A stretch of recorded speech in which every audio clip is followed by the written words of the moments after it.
오늘 말씀의 제목은 교회의 본분과 교회다움이란 제목으로 말씀을 나누기를 원합니다.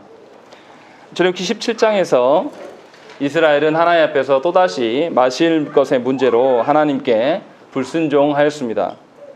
그러함에도 하나님께서는 이스라엘에게 진노하지 않으시고 모세에게 하나님의 지팡이를 붙잡고 반석을 치게 하셔서 하나님의 말씀대로 물을 공급해 주셨습니다. 하나님께서는 이스라엘에게 물보다 더 중요한 것을 가르치고 있는 것이죠. 하나님의 권능을 의지하고 서는 것이 너희의 살 길이다 라는 것을 알려주는 것이고, 또 이것을 경험케 하시기 위해서 곧바로 아말렉과의 전투가 그들에게 주어집니다. 아말렉과의 전투 속에서 어떻게 합니까? 이 모세가 산 위에서 하나님을 의지하고 설 때에 이스라엘이 이기는 것들을 경험케 하시는 것이죠. 그래서 이방 민족과의 전쟁에서 그 전쟁이 하나님의 손에 달려있다라는 것을 이들에게 알려줬어요. 그러니까 이스라엘 백성들은 먹는 문제나 마시는 문제나 또 대적을 상대하는 문제나 다 하나님을 의지하는 것, 하나님의 지팡이를 붙잡고 서는 것, 이것이 훨씬 더 중요한 것임을 이들이 경험하였습니다. 그리고 오늘 본문에 보면 또 다른 이방인이 등장합니다. 이 이방인은 앞선 아말렉 이방인과는 달라요. 아말렉은 이스라엘을 치려고 들어왔는데 오늘 본문에 들어오는 이방인은 우호적이고 지혜로운 이방인임을 우리가 알 수가 있습니다. 그래서 이 이방인이 모세의 장인인 이 이방인이 이스라엘 가운데 들어왔을 때에 이스라엘이 어떻게 대하는가, 또 이 이방인을 통해서 하나님께서 말씀하시는 바가 무엇인지를 오늘 말씀에서 보아야 된다는 것이죠. 그러니까 교회가 하나님을 알지 못하는 자들을 어떻게 대할 것인가, 이 문제가, 그리고 교회가 어떤 것인가, 어떻게 세워져 가야 되는 것인가를 오늘 본문에서 말씀하고 있는 것입니다.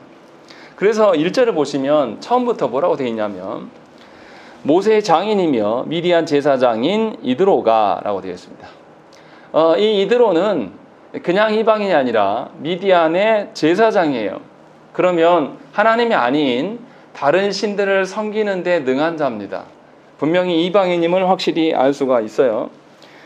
그래서 그 이방인이 하나님 앞에, 그러니까 이스라엘 백성 가운데 오게 되었다라는 것을 밝혀주고 있는 것입니다.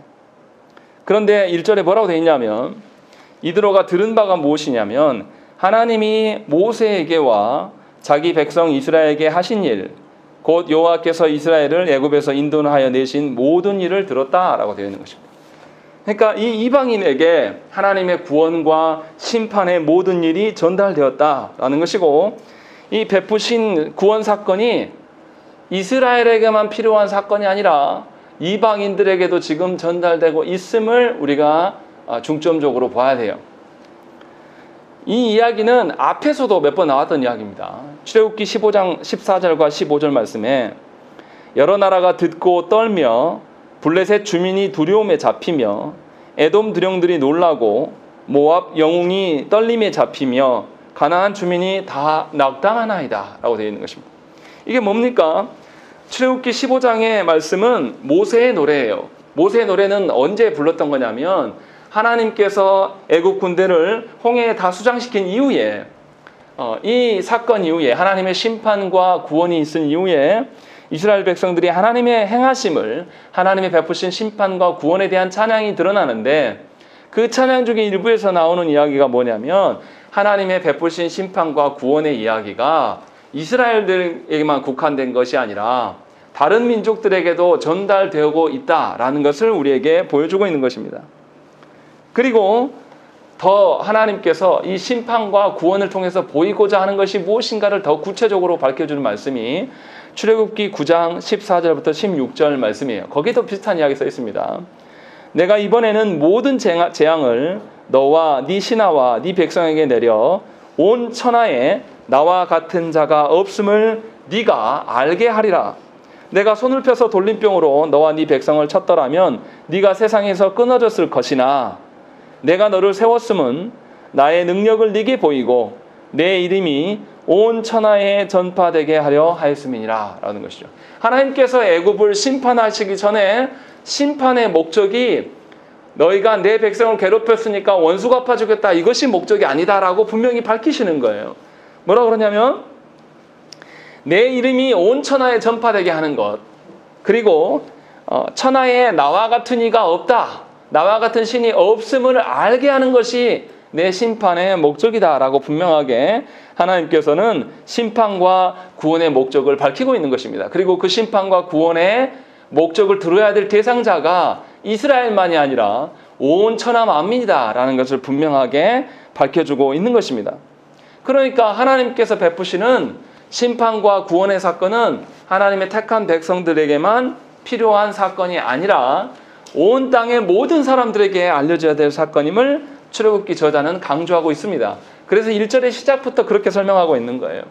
이방인인 이드로가 하나님의 심판과 구원에 행하신 것들을 들었다라고 밝히고 있는 것입니다.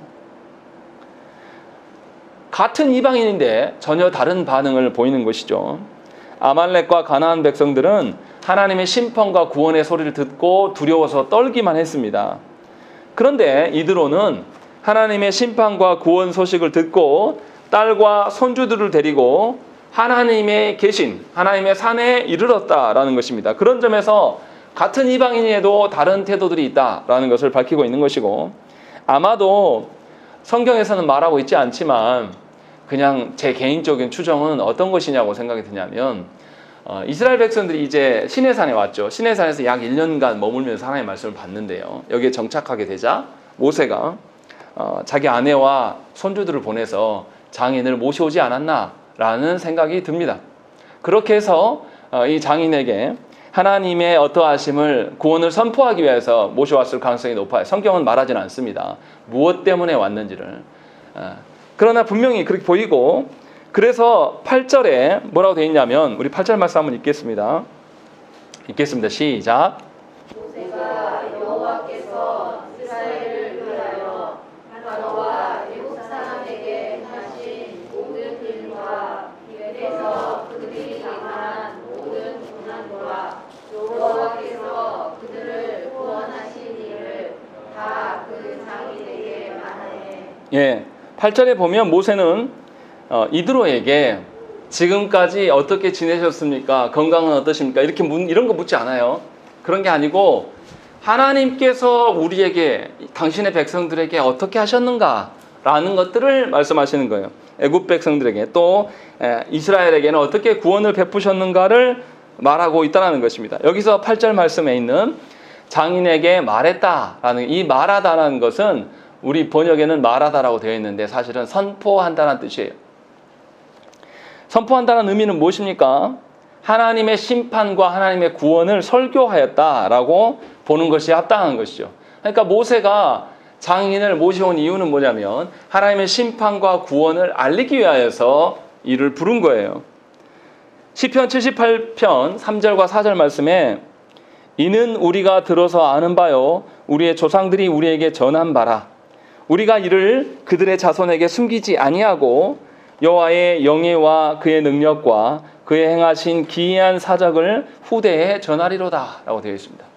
이 말씀이 무엇이냐면 하나님께서 행하신 심판과 구원의 사건이 과거에 있었던 일이어서 우리랑 아무런 상관이 없다 이런 게 아니라 그때의 그 심판과 구원의 사건이 후대에게 계속 전수되어서 계속 알려지게 하셔서 그 사건이 지금 우리도 관계되어 있고 이것으로 말미암아 하나님이 우리의 심판 주시며 구원자이심을 알게 되고 있다.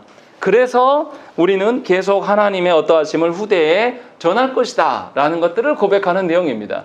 그러니까 하나님의 심판과 구원의 그 일하심은, 우리 삶에 개입하심은 어떤 특정 개인의 일로 치부할 것이 아니라 하나님의 개입하신 일들은 과거에 구원받은 백성들과 현재의 구원 가운데 있는 자들, 또 장래에 구원받을 백성들이 모두 다 함께 공유해야 될 사건이다 라는 것들을 말씀하고 있는 것입니다. 그래서 하나님께서 주신 그 사건들, 하나님께서 개입하신 일들을 우리 자녀들에게 남겨줘야 될 것들을 시편에서는 분명히 이야기를 하고 있는 것입니다. 본인도 그렇게 조상들로부터 하나님의 구원의 사건들을 듣고 그로 말미암아 구원의 일들을 경험했다라는 것을 강조하고 있는 것입니다.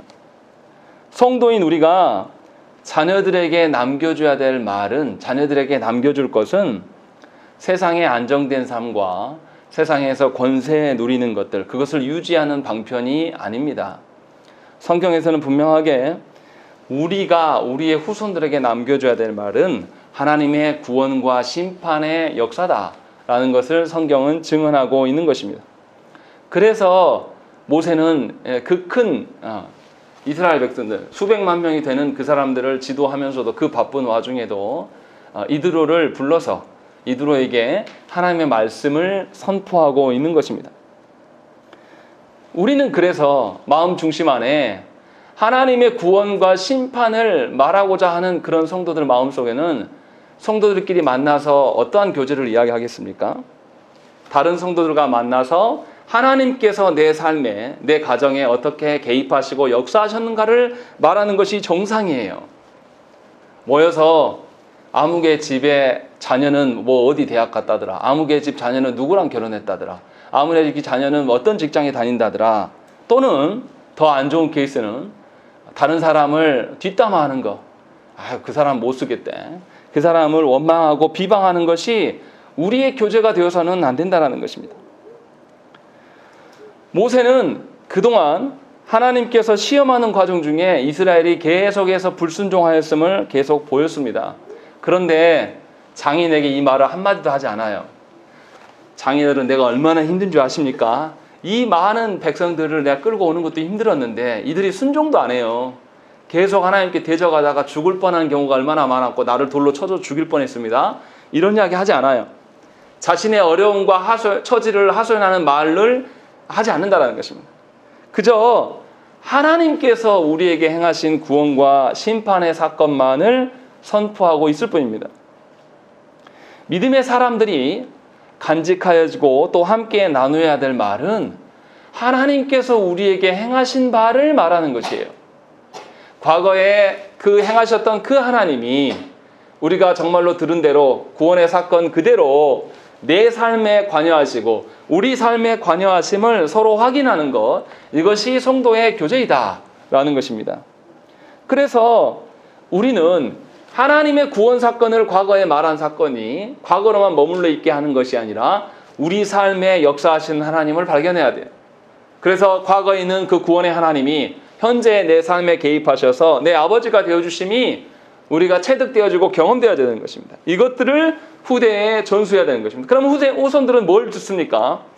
과거의 홍해에서의 하나님뿐만 아니라 우리 아버지의 하나님, 우리 어머니의 하나님을 실제적으로 더 증가해서 듣게 되는 거예요. 구원의 확실성을, 구원에 대한 증인들이 계속 격결히 쌓여서 그 후손들에게 전수될 수가 있는 것입니다. 이것이 하나님께서 주시는 참된 복이라는 것입니다. 이 복을 지금 후손들에게 알려야 될 것들을 말하고 있는 것입니다. 그러니까 하나님의 택한 백성들은 하나님의 구원 사건, 하나님의 심판하신 사건이 너무나 중요한 이야기예요. 이것이 나에게만 머물러 있는 것이 아니라 하나님을 알지 못하는 이방인들에게도 분명히 알려져야 될 일들, 그것이 하나님께서 나를 구원하신 목적임을 이 모세가 잘 알고 있었다는 것입니다. 그래서 모세는 이방인이었지만 자신의 장인을 불러서 그에게 하나님의 어떠하심을 증언하고 있는 것입니다. 그렇다면 우리가 이제 이런 문제가 생겨요. 우리가 아무리 구원의 사건을 말해도 선포해도 안 변합디다 라고 이렇게 말하는 분들이 있어요. 근데 오늘 말씀에 잘 보세요. 하나님의 언약 백성들이 하나님의 구원을 선포할 때 어떠한 일들이 일어납니까? 이드로는 모세가 전한 하나님의 구원의 말씀을 듣고 하나님을 향해서 찬양과 예배함으로 반응합니다. 찬양과 제사하는 것으로 반응해요. 9절의 말씀 보세요. 이드로가 여호와께서 이스라엘에게 큰 구원을 베푸사 애굽 사람의 손에서 구원하심을 기뻐하여 라고 되어 있습니다. 분명히 이드로가 자신에게 구원 베푼 것도 아니고 그냥 하나님께서 이스라엘에게 큰 은혜를 베푸신 그것 자체로 기뻐하고 있다고 기록하고 있습니다. 히브리어 성경에는 기뻐하였다라고 원래는 써있지 않아요. 뭐라고 되어 있냐면 모든 것이 하나님의 선하심이다 이런 식으로 표현하고 있어요. 무슨 말이냐면 하나님의 심판과 구원의 행하심을 당신의 백성들에게 행하심이 너무나 타당하고 너무나 적당하다, 당연한 것이다 라고 수긍하는, 인정하는 행위로 이드로가 말하고 있는 것입니다. 하나님께서 애굽을 심판하시고 이스라엘을 구원하심이 매우 선하시고 좋은 것이다 라고 이드로가 이렇게 동의하고 있는 것입니다. 미디안의 제사장이었던 그가 그런 방식으로 이제 서 있는 것을 볼 수가 있는 것입니다. 그래서 이드로는 11절에서 뭐라고 합니까? 우리 11절 말씀을 한번 읽겠습니다. 시작. 이제 내가 알았도다. 여호와는 모든 신보다 추심으로 이스라엘에게 교만하게 하는 그들을 이기셨도다 하고. 예, 이 11절의 말씀은 9장에서 하나님께서 애굽 백성들을 칠 때에 내가 이 심판하는 목적이 저들이 나보다 더 큰 이가 없음, 오로지 여호와 같은 이가 없다라는 것을 알게 하시기 위함이다라는 것을 말씀하셨는데, 그것을 지금 이드로가 고백하고 있는 것입니다. 이제 내가 알았다. 여호와는 모든 신보다 크시다.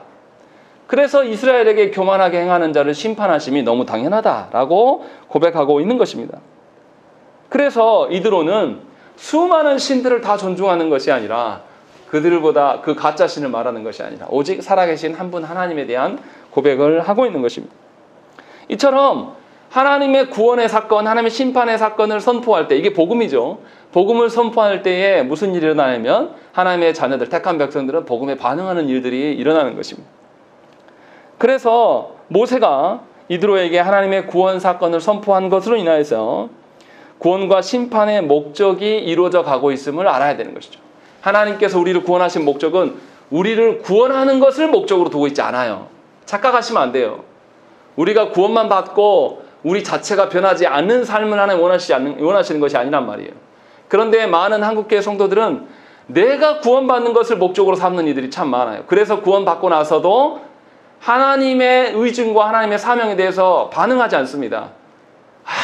아무것도 하지 않으면서 무의도식하면서 그냥 몸뚱이만 왔다 갔다 하는 신앙생활을 하는 것입니다. 이것은 구원의 목적을 모르는 사람들이에요. 그런데 오늘 목적에서 분명히 밝힌 것처럼 하나님의 구원의 목적은 세상 모든 사람들에게 하나님이 하나님 되심을 알게 하시기 위함이다라고 밝히고 있다는 것입니다. 그러니까 저와 여러분들을 하나님께서 구원하신 목적은 무엇입니까? 우리를 구원한 것으로 끝내려고 하는 것이 아니라 우리를 통해서 하나님의 구원과 심판의 이 말씀이 누구에게 전달돼야 됩니까? 하나님을 알지 못하는 자들에게 바로 전달돼야 되는 것. 이것이 하나님의 구원하신 목적에 순응하는 것입니다. 그래서 모세가 장인 이드로를 불러서 자신의 이야기를 하는 것이 아니라 하나님의 구원을 선포하고 그 하나님의 구원과 심판의 목적에 열심히 순응하면서 모세가 서 있는 것을 우리가 발견해야 된다는 것입니다. 이드로는 하나님께서 실제로 이스라엘 백성들의 역사하셔서 어떻게 관여하신가를 경험한 사람이 아니에요. 경험하지 않았음에도 하나님의 구원과 심판의 사건만을 선포하였을 때에도 이가 깨닫게 되고 하나님이 참 하나님이시구나라는 것을 인정하는 일들이 일어나는 것입니다. 모세가 얼마나 이 말씀을 전하고 이드로의 장인의 변화됨을 보면서 얼마나 전율을 느꼈겠습니까? 야, 하나님의 구원하신 목적이 바로 이것이구나. 하나님의 구원하신 목적이 하나님께서 명하신 대로 행했더니 내 앞에서 말씀이 실현되어 있고 말씀대로 모든 것이 움직여가는구나 라는 것을 모세는 경험했을 것이란 말이에요. 그래서 저와 여러분들이 우리를 하나님께서 구원하신 목적이 무엇인지를 알아야 돼요. 다시 말하면 하나님께서 우리 각자를 부르신 사명이 있단 말이죠. 그 사명 앞에 저와 여러분들이 정말로 성실하게 충실하게 반응하고 있는지 점검을 하셔야 된다는 것입니다. 우리를 구원하신 목적은 우리로 하여금 하나님의 구원을 선포하게 하셔서 세상 모든 사람들이 하나님께서 가장 크고 높으신 분임을 고백하게 하는 것, 이것이 우리를 구원하신 목적이란 말이에요. 그러니까 예수 믿는 자들은 복음을 증거하는 것이 마땅한 겁니다. 구원은 받았는데 복음을 증거하지 않는 것은 구원받지 않음이에요. 하나님께서 우리를 구원하신 목적은 그 목적에 맞게 우리가 서는 것이 정당한 것입니다. 그런데 수많은 한국교회 성도들이 복음을 증거해 본 적이 없어요. 그래서 복음을 증거하라 그러면 우리 교회 나오세요. 우리 교회 좋아요. 이런 소리만 하는 거예요. 그거 말하라고 하지 않았습니다. 하나님의 구원과 하나님의 심판의 사건을 말하라고 말씀하셨어요. 그것이 우리 입에 늘 있어야 되는 것입니다. 그리고 교회 안에서 성도의 교제도 하나님께서 내 가정과 하나님께서 내 인생에 하나님께서 내 자녀들과 하나님께서 내 부모들과 내 친척들에게 어떻게 역사하셨는가를 구체적으로 나누는 것들, 그래서 과거에 있었던 사건이 현재의 사건이 되고 이것들에 대한 경험들이 쌓여져 가고 그것을 교제로 나누는 것들이 성도의 교제가 되어야 될 것들을 알아야 된다는 것입니다. 그래서 교회의 목적은 무엇이냐? 하나님의 어떠하심을 세상에 선포하는 일이고 그 선포하는 일에 교회가 총력을 기울일 때에 교회는 하나님께서 세우시는 교회가 되는 것이에요. 내 마음대로 우리는 전도하라고 하면 뭐라고 합니까? 사람들을 많이 끌어오는 것을 목적으로 삼으려고 하는 것입니다. 목적이 달라요. 하나님 앞에서 택한 자들만 하나님께서 반응하게 해서 데려올 거예요. 그럼 우리는 뭐 할 테냐면 하나님이 누구신가? 하나님이 우리를 위하여서 무엇을 행하셨는가를 전해야 되는 것입니다. 그런데 참으로 안타까운 것은 뭐냐면 저국교회 대다수의 성도들이 하나님이 누구신지를 모릅니다. 아까 예배 전에 한 성도분과 이야기를 나눴는데 예수를 누구라고 설명할 거냐라고 물어보면 여러분들 뭐라고 말씀하실 겁니까? 이런 일에 우리가 능숙해야 돼요. 왜요? 하나님께서는 우리는 그렇게 하려고 우리를 부르신 거란 말이에요. 그냥 내 구원받고 이기적으로 내 문제 해결되고 나만 잘되고 이러려고 부르신 게 아니에요. 만약에 그러신 거라면 하나님께서 이스라엘 백성들을 왜 광야로 보냅니까? 만약에 그런 것이라면 하나님께서 이스라엘을 왜 시험합니까? 시험할 필요가 없죠. 그냥 바로 가나안 땅에 이끌어서 편안히 살게 만들면 되는 것이에요. 그런데 분명히 하나님께서 우리를 구원하신 목적은 하나님이 누구이신가를 세상에 선포하라고, 하나님이 우리의 삶에 개입하신 일이 무엇인지를 밝히라고 이야기를 하고 있는 것입니다. 그래서 모세는 이를 순종했고 이드로가 깨달아요. 바른 신앙 고백. 이제 내가 알았도다. 여호와는 모든 신보다 크시고 당신의 백성들에게 교만하게 행하는 것들을 심판하시는 것이 당연하고 이기심이 당연하다 라고 이드로가 이제 고백하고 있는 것입니다. 그리고 나서 12절의 말씀이 있어요. 우리 12절 말씀으로 읽겠습니다. 시작. 모세의 장인 이드로가 번제물과 희생제물들을 하나님께 가져오매 아론과 이스라엘 모든 장로가 와서 모세의 장인과 함께 하나님 앞에서 떡을 먹으리라. 여기 두 가지가 나와 있습니다. 이드로가 번제물과 희생제물을 가져왔다라는 것입니다. 그리고 또 하나는 장로들과 함께 식사하였다라고 되어 있는 것이죠. 이것은 하나님 앞에서 번제와 희생제를 드렸다라는 뜻이에요. 그리고 나서 이들이 언약의 제일 마지막 순서로 식사하였다는 것입니다. 이 식사는 그냥 식사가 아니라 언약의 식사예요. 다시 말하면 이드로가 이제 하나님의 언약 백성이 됨을 인정하고 신앙 고백을 하였기 때문에 하나님께 제사함으로, 하나님께 예배함으로 언약 백성됨을 확증하고 또 성도들과 식사함으로 함께 교제함으로써 이제 한 언약 백성이 되었음을 분명하게 받아주고 있는 일이라는 것입니다. 그러니까 바른 신앙 고백을 잊기 위하여서 복음이 선포되고 이 선포된 복음 앞에서 바른 신앙 고백이 있으면 이 사람에게 세례를 주고 교회 회원으로 받아주는 일들, 그리고 이들이 함께 성찬에 참여하는 일들이 이런 방식으로 지금 기록되고 있는 것입니다. 얼마나 놀랍습니까? 그래서 구약에서도 분명하게 하나님의 구원이 이스라엘, 혈통적인 이스라엘에게만 국한된 것이 아니라 다 복음으로 인하여서 하나님의 구원 사건으로 인하여서 구원이 일어나고 있음을 우리에게 알려주고 있는 것입니다. 세상을 향한 하나님의 뜻은 땅의 모든 사람들이 복음을 듣고 하나님을 예배하는 것입니다. 그래서 구약의 선지자들은 여호와의 날, 마지막 날에 땅의 모든 열방 백성들이 하나님이 계신 시온산에 다 예물을 들고 하나님께 경배하러 나오게 될 것들을 언급을 했었습니다. 이것이 하나님이 원하시는 목적이에요. 그래서 빌립보서 2장 10절 말씀, 사도 바울이 뭐라 그러냐면 하늘에 있는 자들과 땅에 있는 자들과 땅 아래에 있는 자들로 모든 무릎을 예수의 이름에 꿇게 하시고 모든 입으로 예수 그리스도를 주라 시인하여 하나님 아버지께 영광을 돌리게 하셨느니라 라고 말씀하고 있는 것입니다. 하나님께서는 창조하시고 종말에 이르기까지 전체의 일들 가운데 구원의 일들을 해나가십니다. 그래서 이 전체의 역사를 구속사라고 이야기를 해요. 구속사의 목적은 뭐냐면 모든 열방이 하나님께 나와서 하나님의 하나님 되심을 예배하고 찬양하는 것이 하나님의 목적이에요. 그렇게 하기 위해서 우리를 다스려 가시고 우리를 부르신 거란 말이에요. 그럼 마땅히 우리들에게 드러나야 될 것은 하나님의 구속하심에 대한 전파예요. 이를 위해서 우리는 뭐 해야 되겠습니까? 먼저 우리가 하나님을 알아야 돼요. 우리가 하나님을 알지 못하는데 어떻게 그 하나님의 구원의 사건을 선포할 수 있겠습니까? 그런데 하나님께서 하나님을 아는 것을 어떻게 알아야 되냐면 객관적인 과거에 있었던 하나님의 말씀을 통해서 드러난 객관적인 구원의 사건을 먼저 알아야 돼요. 그리고 이 객관적인 구원의 사건들이 실제로 나에게 적용되는 주관적인 사건이 돼야 되는 것입니다. 그럴 때에 하나님이 내 삶에 개입하심의 참된 의미가 이 말씀에 비추어서 알게 되는 거예요. 이 두 가지 알미 성도들에게 있어야 되는 것입니다. 그리고 이것을 알고 경험한 자가 드디어 하나님께 예배할 때에 진심으로 하나님과 같은 분은 없다, 하나님만이 우리의 구원주 되신다라는 것을 찬송하는 것들이 우리 가운데 드러나게 된다는 것입니다. 그러니까 예수 믿는 것은 그냥 건성으로 되어지는 것이 아니에요. 성경을 통해서 하나님을 알고 알게 된 하나님이 실제로 내 삶에 개입하시고 관여하셔서 살아계신 하나님임을 인정하게 될 때에 드디어 진짜 우리가 예배할 수 있는 것이고, 드디어 이제는 인격적인 하나님과 교제하면서 그분을 찬양하는 일들이 우리 인생 가운데 세워진다는 것입니다. 그래서 우리는 성도된 자들에게 하고 싶은 말이 무엇이냐라고 말했을 때 우리는 하나님의 구원하심이 우리의 마음 중심 안에 있어야 되는 것입니다. 누구를 만나도 제일 먼저 전하고 싶은 것이 하나님의 구원의 어떠함을 증거하고자 하는 것이 우리 안에 있어야 되는 거예요. 이것이 성도된 자라는 것입니다. 우리의 구원의 목적은 입신양면이 아니에요. 내 일이 잘 되고 내 소원이 해결되고 내 어떤 목적하는 욕망에 사로잡힌 자로, 그래서 내가 참 괜찮은 사람이다 라고 되려고 하는 게 아니에요.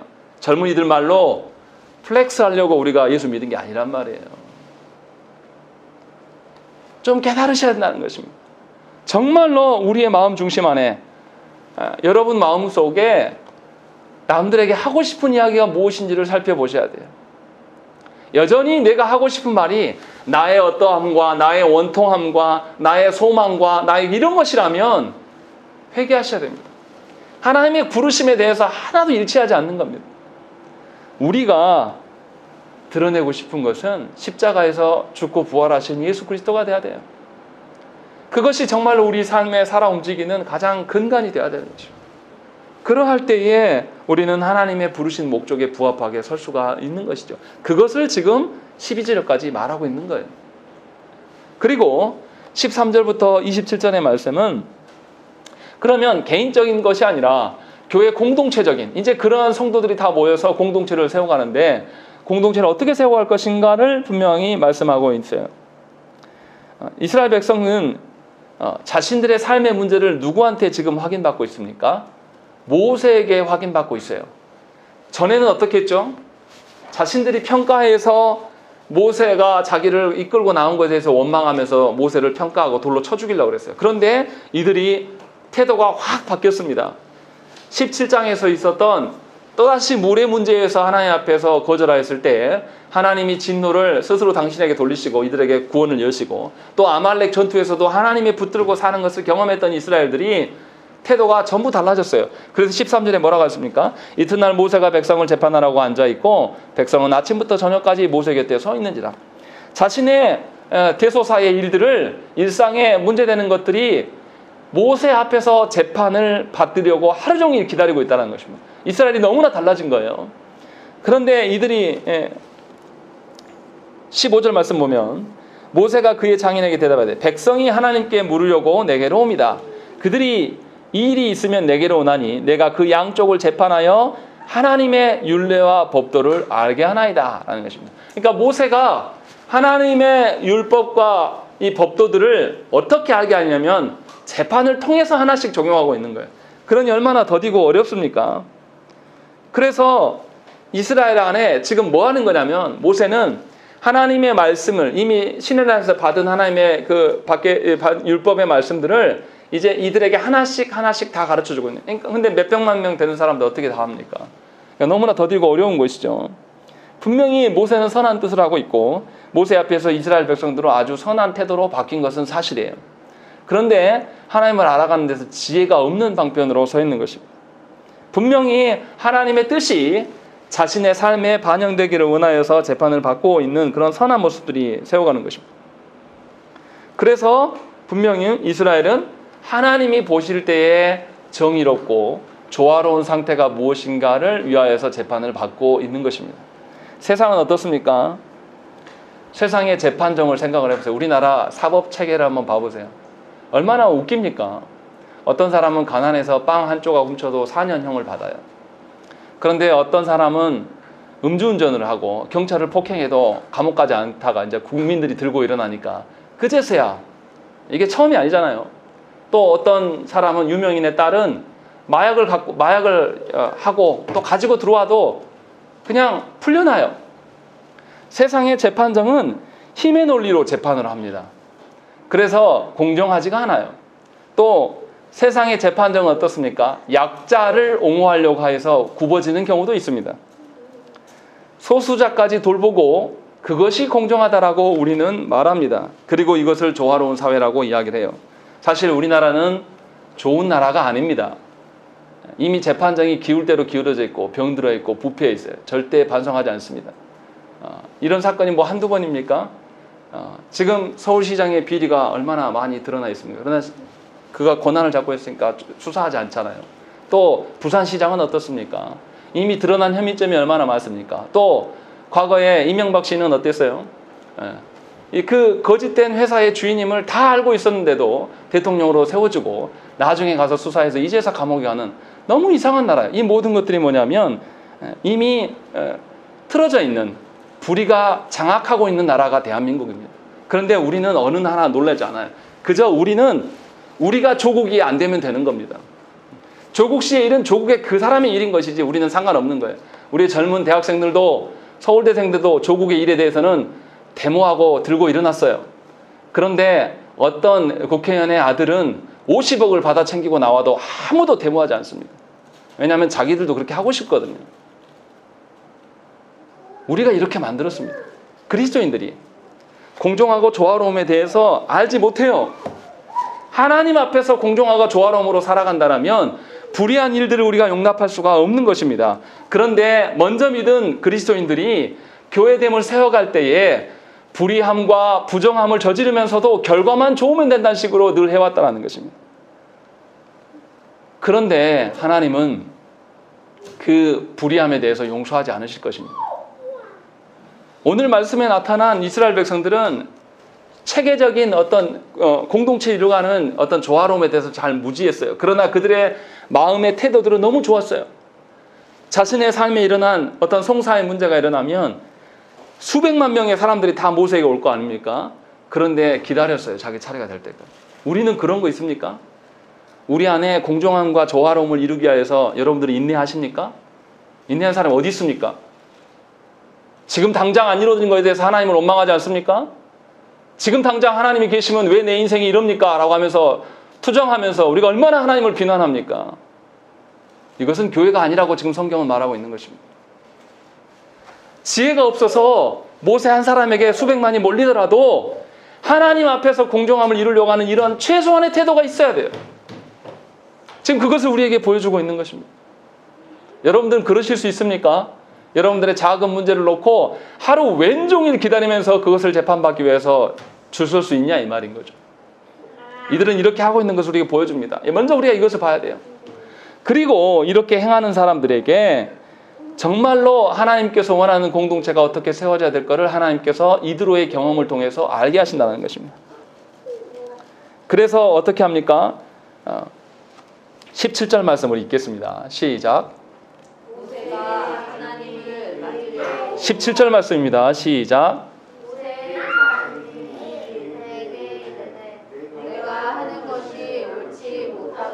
예, 분명히 모세가 성도들의 백성들의 삶을 하나씩 재판하는 일에 대해서 옳지 못하다고 말하는 것이 아니에요.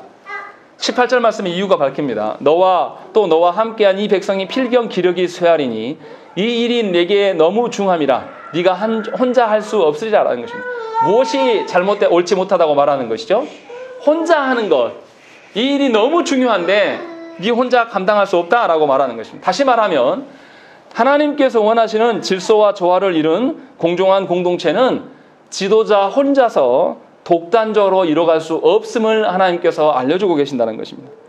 지도자와 함께 공동체가 함께 한 뜻으로 협력할 때에 하나님이 원하시는 교회가 되어진다라는 것을 알려주고 있는 것입니다. 그래서 모세에게 홀로 행해대가는 결국 귀력이 쇠하여 파멸되고 말 것이다, 멸하여질 것이다 라고 이야기를 하고 있는 것입니다. 이 모세의 육체의 쇠퇴됨을 말하는 것이 아니라 이스라엘 안에 혼자의 재판정이 세워지게 되면 육적인 피곤함이 아니라 이스라엘 백성 기다리는 사람들의 불만이 생기고 질서가 사라지게 될 것들을 권면하고 있는 것입니다. 그래서 분명히 교회는 독재가 아닙니다. 그런데 조국 교회 안에는 독재의 구조를 만들어주고 용인해주는 그런 행태가 있습니다. 첫째로는 목사에게 모든 권한이 집중되어 있어요. 두 번째로는 성도들이 일하고 싶어 하지 않아요. 그래서 다 목사에게 떠넘깁니다. 그리고 몰랐다라고만 이야기를 해요. 그러나 하나님께서 세우신 교회는 원래 그렇게 세우지 않았어요. 사도 바울 선생도 목사와 교사와 각종 장로의 직분으로 하나님께서 각각 우리를 부르셨음을 강조하신다는 것입니다. 다시 말하면 교회의 일들은 모든 성도의 일들이 되어야 되는 것입니다. 이것에 대해서 저와 여러분들이 조국교회의 교회 세워짐에 대해서 긍정으로 바라봐서는 곤란해요. 장로교에서 목사는 설교를 담당하는 거예요. 목양을 담당하는 것입니다. 그리고 장로들은 이 목양에 협조하는 자들이에요. 본인들도 목사에게 목양 받으면서 동시에 이 장로들이 성도들을 신방하는 구조가 있어야 되는 것입니다. 한국교회 그런 교회 거의 없죠. 장로님들이 성도에 대해서 무관심해 알 수가 없어요. 그리고 모든 것을 목회자한테 다 몰아붙입니다. 설교도 목회자가 해야 되고 신방하는 것도 해야 되고 너무나 이거 감당할 수 없는 구조라는 것입니다. 그래서 교회가 목회자가 바뀌면 교회가 문제가 생기는 거예요. 딱 한 사람이 바뀌는데 문제가 생기는 것. 너무 이상하지 않습니까? 예수께서 우리 모두의 주인 되신다라면 변함없어야죠. 그런데 이런 일들은 우리는 용인하고 있어요. 바로 여러분들이 교회 안에서 직무유기하고 있기 때문에 그래요. 교회 일들에서 무관심하며 교회 일들에 대해서 어떻게 돌아가는지 알고자 하지도 않아요. 왜 그렇습니까? 하나님께서 세우신 공동체의 그 아름다움을 본 적이 없기 때문에 그래요. 그냥 그렇게. 그래서 제가 참으로 답답한 것은 무엇이냐면 교회 안에 수십 년 신앙생활을 했는데 교회가 어떻게 조직되어지고 어떻게 구성되어 가는다는 것을 잘 모른다는 것입니다. 놀라운 것은 장로님들이 교회법을 몰라요. 누구보다 다 하라는 거죠? 목사 혼자서 다 하라고 하는 거예요. 이것을 우리는 너무 당연시 여겨왔습니다. 그리고 목사가 타락하면 성도들이 목사를 비난했어요. 그런데 미안하지만 오늘 말씀에 있는 것처럼 교회는 1인 독재 체제가 아닙니다. 하나님 그렇게 허락하신 적이 없어요. 그래서 이드로는 두 가지를 제안합니다. 하나는 모세가 율례와 법도를 백성들에게 가르쳐야 될 것들을 요청하고 있습니다. 이스라엘 백성들이 율례와 법도로 행하며 그들이 행하는 일들을 하도록, 그러니까 그 말씀대로 살게 하도록 지금 가르치라고 말하는 것입니다. 그래서 교회는 성도들을 하나님의 말씀대로 살 수 있도록 가르치는 일에 힘써야 되는 것입니다. 그냥 알고 끝나는 거 말고 정말로 말씀대로 그대로 살아갈 수 있도록 힘써야 되는 것입니다. 그래서 신명기 6장 7절부터 9절 말씀에 뭐라고 되어 있냐면 네 자녀에게 부지런히 가르치며 집에 앉아 있을 때든지 길을 갈 때든지 누워 있을 때든지 일어날 때든지 이 말씀을 강론할 것이며 너는 또 그것을 네 손목에 매어 기호를 삼으며 네 미간에 붙여 표로 삼고 또 네 집 문설주와 바깥문에 기록할지니라 라고 됩니다. 얼마나 하나님의 말씀을 중요히 여기면 문에 오가는 사이에 내 손목에다도 하나님의 구절을 붙여놓고 내 미간에다도 이를 붙여놓고 자녀가 앉아있건지 누워있든지 길을 걸어가든지 계속 하나님의 말씀을 계속 나누라는 것입니다. 그렇게 해서 그 말씀대로 살아갈 것들을 가르쳐야 될 것들을 하나님이 이스라엘 백성들에게 명령하신다는 것입니다. 또 예수님께서도 이 말씀을 또 하셨어요. 마태복음 28장 19절 20절 이게 교회를 향한 대강령의 말씀이죠. 그러므로 너희는 가서 모든 민족을 제자로 삼아 아버지와 아들과 성령의 이름으로 세례를 베풀고 내가 너희에게 분부한 모든 것을 가르쳐 지키게 하라. 볼지어다 내가 세상 끝날까지 너희와 항상 함께 있으리라 하시니라 라고 생각합니다. 전도하라는 그 의미가 아니라 전도했으면 그 성도된 자들에게 말씀을 가르쳐서 지키게 할 것들을 분명하게 주님이 명령하셨다는 것입니다. 그러면 교회는 하나님의 말씀을 배우는 터전이 돼야 돼요. 여러분들이 하나님의 말씀을 아는 일에 힘쓰고 일써야 되는 것이 정상이에요. 여러분들의 문제 해결을 하나님께서 해달라고 여러분들의 소원풀이하러 교회 나오는 것이 아니에요. 하나님의 말씀들을 배우는 일에 힘써야 되고, 또 배웠으면 여러분들의 가정에 돌아가서, 또 여러분들의 직장의 삶에 돌아가서 그 말씀의 질서들을 세워갈도록 그들에게 살아가야 한다는 것입니다. 이것이 교회됨이다 라고 분명하게 밝히고 있는 것입니다. 정말로 우리가 아직 사명 이야기는 나오지도 않았어요. 교회됨의 그 교회됨의 본분과 교회됨의 교회다움을 이야기할 때 하나님의 말씀을 배우는 일을 등한시하면서 교회될 수가 없다는 것입니다. 그래서 이드로가 지금 이야기를 하고 있는 것이고, 이드로의 두 번째 제안은 무엇이냐면, 모세가 독단적 사역을 피하기 위해서 천부장과 백부장과 50부장과 10부장을 세울 것을 권면하고 있습니다. 아까도 말씀드렸지만 너무나 안타깝게 여러분들이 보고 자라왔던 한국 교회는 이러한 구조가 세워지지 않습니다. 목회 현장은 전부 다 목회자에게 다 집중되어 있는 것입니다. 그리고 성도들은 다 모른다고만 해요. 안 해봤습니다. 이것이 좋은 교회라고 착각하지 마시라는 거예요. 원래 하나님께서 세우신 장로교회의 정신은 왜 회의를 둡니까? 왜 공동의회가 있고 당회가 있고 왜 노회가 있고 총회가 있습니까? 모든 것들을 대표자들에게 집중시키려고 하는 것이 아니라 모든 성도들에게 거기에 참여해서 이 일이 하나님의 일을 되게 하기 위해서 이렇게 하신 것이죠.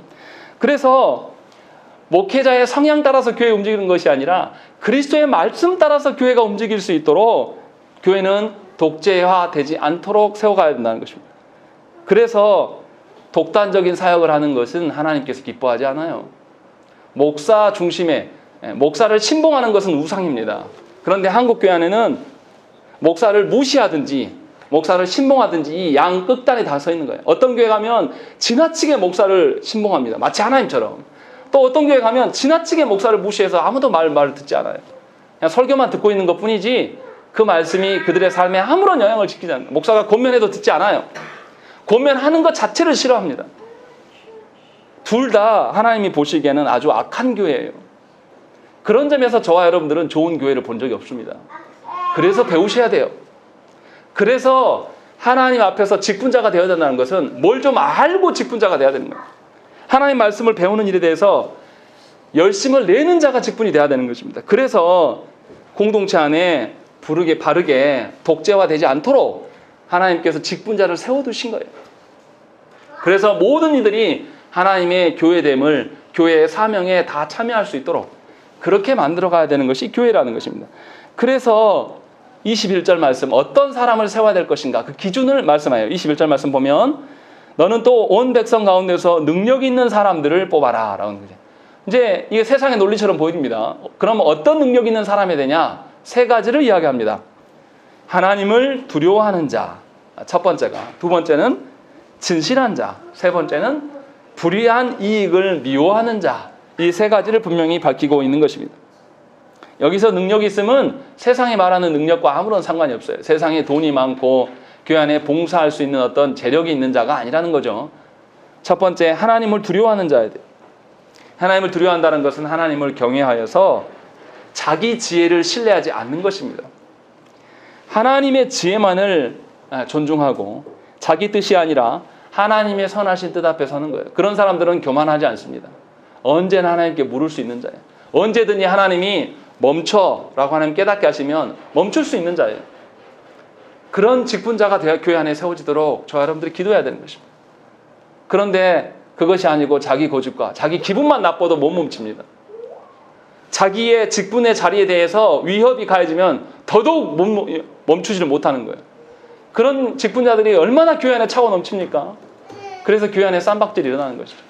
어떻게 감히 하나님 앞에서 하나님의 이름으로 직분자 된 사람들이 다투고 싸울 수 있습니까? 이것은 하나님을 무시하는 거예요. 얼마나 하나님을 업신여기면 분노하면서 싸웁니까?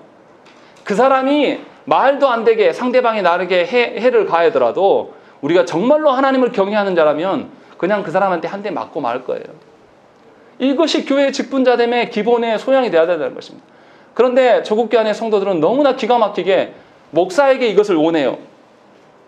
그러나 본인들은 그렇게 하지 않습니다. 어느 직분자가 교회를 위하여서 자신의 애간장이 녹아내리면서 성도들의 분풀이 대상이 되어줍니까? 그런 직분자 저는 본 적이 없습니다. 그러나 성경에서는 분명히 그러한 자를 세우라고 말씀하십니다. 그렇지 않으면 하나님의 교회를 망가뜨리는 거예요. 그리고 두 번째, 하나님을 경외하는 자는 모든 불의함을 미워합니다. 불의한 방법을 통해서 자기 이익을 세워가지 않는 것입니다. 교회 안에 보면요, 자기 사람 만드는데 얼마나 애쓰는지 몰라요. 자기 사람 왜 만듭니까?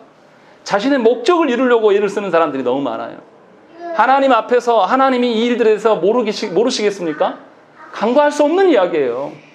분명히 불의한 일이 있다라면 우리가 그것에서 하나님의 공의로 세워가기를 소망해야 되는 것입니다. 그것이 직분자들 가운데 드러나야 되는 것입니다.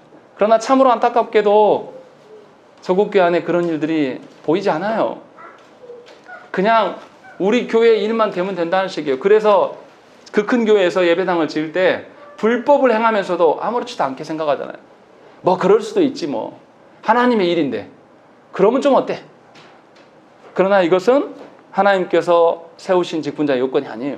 그리고 세 번째, 하나님을 경외하고 불의를 미워하는 자는 하나님 앞에서의 진실함을 계속 소망하는 것입니다. 곤모술수로 사람을 속여 어떤 일의 결과만을 가져오겠다는 그런 심사는 아주 악한 일입니다. 하나님 앞에 진실하지 못한 태도예요. 하나님 앞에서 우리는 우리의 마음 중심을 속일 수가 없음을 기억하셔야 되는 것입니다. 어느 누구도 하나님 앞에 속일 수가 없는 것이죠. 그래서 우리가 행하고자 하는 그 목적 그 자체도 하나님 앞에서 진실된 것인가를 늘 점검하면서 살아가야 되는 것입니다. 이것이 교회의 구성원이 되어야 되는 것입니다. 이런 자를 교회의 직분자로 세워갈 때에 교회는 교회다울 수 있는 거예요. 그리고 교회는 교회의 본분인 사명의 일을 해나갈 수 있는 것입니다. 그런 점에서 우리 교회는 아주 연약한 유아적인 교회라고 볼 수가 있어요. 아직 그런 조직의 체계도 안 갖춰져 있지만 우리 안에 진실로 저와 여러분들 가운데 하나님 주신 사명 앞에 반응하는 자인지를 여러분들이 돌아보셔야 돼요. 정말로 우리가 하나님께서 우리를 부르신 목적에 부합하여서 서 있는 교회인가를 돌아보셔야 한다는 것입니다. 여전히 우리 교회의 생존의 문제만을 고민하는 것이 아니라 하나님께서 부르신 목적대로 정말로 내가 하나님의 복음을 증거하고 복음대로 살고 있는 자인가를 점검하셔야 한다는 거죠. 그리고 장래적으로 하나님께서 이 공동체를 세우실 때에 조직을 키워나가고 사람들을 더 모을 때에 우리가 오늘 말씀에 나와 있는 그러한 직분자가 하나님을 경외하고 하나님 앞에서 불의함을 견디지 못하고 또 하나님께서 원하시는 대로 진실함으로 살아가는 그런 자가 나인가를 돌아보셔야 한다는 것입니다. 언제까지나 교회 안에서 무의도식하면서 나만 알아주라고 나만 위로해 주라고 그렇게 살 수 있겠습니까? 하나님이 우리를 그렇게 부르신 것이 아니에요. 분명하게 하나님께서 교회되게 하신 자들을 통하여서 세상에 하나님의 어떠하심을 선보이라고 우리를 부르신 거예요. 최소한 교회가 부끄럽진 않아야 되지 않겠습니까? 그런데 한국교회 보세요. 부끄러워서 말을 할 수가 없어요. 사람들이 교회 다닌다 그러면 안타깝게 생각해요.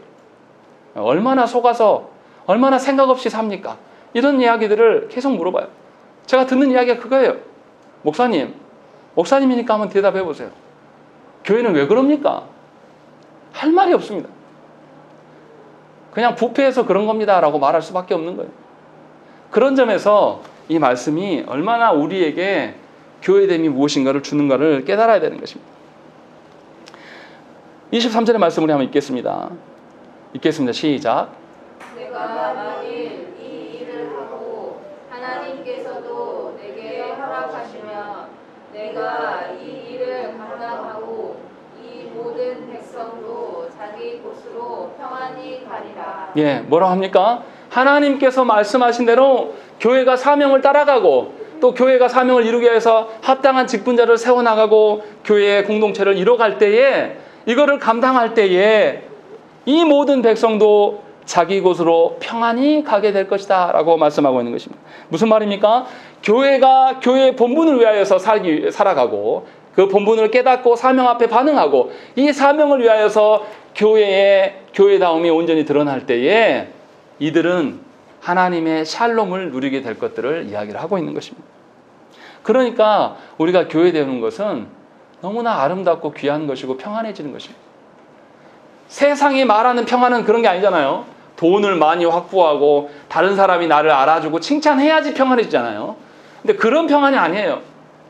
하나님께서 친히 우리에 관여하시고 우리를 주장해 가시는 것이 우리 안에 드러날 때 진정한 우리 안에 샬롬이 드러난다라고 말씀하고 있는 것입니다. 얼마나 아름답습니까? 우리에게 모든 것을 맡겨놓고 하나님이 아무것도 하시지 않는 그런 분이 아니에요. 우리는 하나님의 행하신 바를 전달하는 자이고 우리가 그것을 순응하고 나아갈 때 하나님이 우리 삶에 개입하셔서 친히 이루어 가시는 거예요.